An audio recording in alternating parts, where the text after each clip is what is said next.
మనం చిన్న పిల్లల్లో ఫేస్ చేసే కామన్ ప్రాబ్లం జలుబు. అదే నెలల పిల్లలన్నట్టయితే మనం ఏ మెడిసిన్ కూడా అది ఏదైనా అవనండి Ayurvedic or homeo or allopathy ఎటువంటి మెడిసిన్ వాడాలన్నా మనం చాలా భయపడతాం. అలాంటి మెడిసిన్స్ అవన్నీ కూడా చిన్నప్పటి నుండే వాళ్ళకి వాడకుండా ఇంట్లోనే చిన్న ఒక చిన్న టిప్‌తో వీళ్ళకి జలుబుని ఇనీషియల్ స్టేజెస్‌లోనే కంట్రోల్ చేయొచ్చు.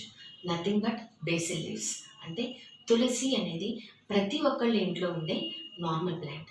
ఈ తులసి లీవ్స్‌ని 2 లీవ్స్ తీసుకొని వితౌట్ ఎనీ వాటర్ డ్రాప్ మనం చేత్తోనే మన వేడి స్పర్శ తగిలించి నలిపి ఒక 2 డ్రాప్స్ తీయగలిగితే, ఆ 2 డ్రాప్స్‌ని కనుక పిల్లలకి మార్నింగ్ ఒక 2 డ్రాప్స్ అంటే ఇనీషియల్లీ బిలో 5 మంత్స్ ఉన్న పిల్లలకి జస్ట్ ఒక డ్రాప్ మార్నింగ్, ఒక డ్రాప్ ఈవినింగ్ కనుక మనం వేసినట్లయితే, లేకపోతే మదర్ మిల్క్ ఏదైతే వాళ్ళు సక్ చేస్తున్నారో, మదర్ మిల్క్‌లో ఒక డ్రాప్ తులసి మనం యాడ్ చేసి ఇచ్చినా, లేకపోతే బయట మిల్క్‌లో కూడా ఒక ఉగ్గు గిన్నెలో పోసి మనం ఒక డ్రాప్ తులసి కలిపి ఇచ్చినట్లయితే, వాళ్ళకి తొందరగా ఈ కోల్డ్ అనేది కంట్రోల్ అయ్యే ఛాన్స్ ఉంటుంది.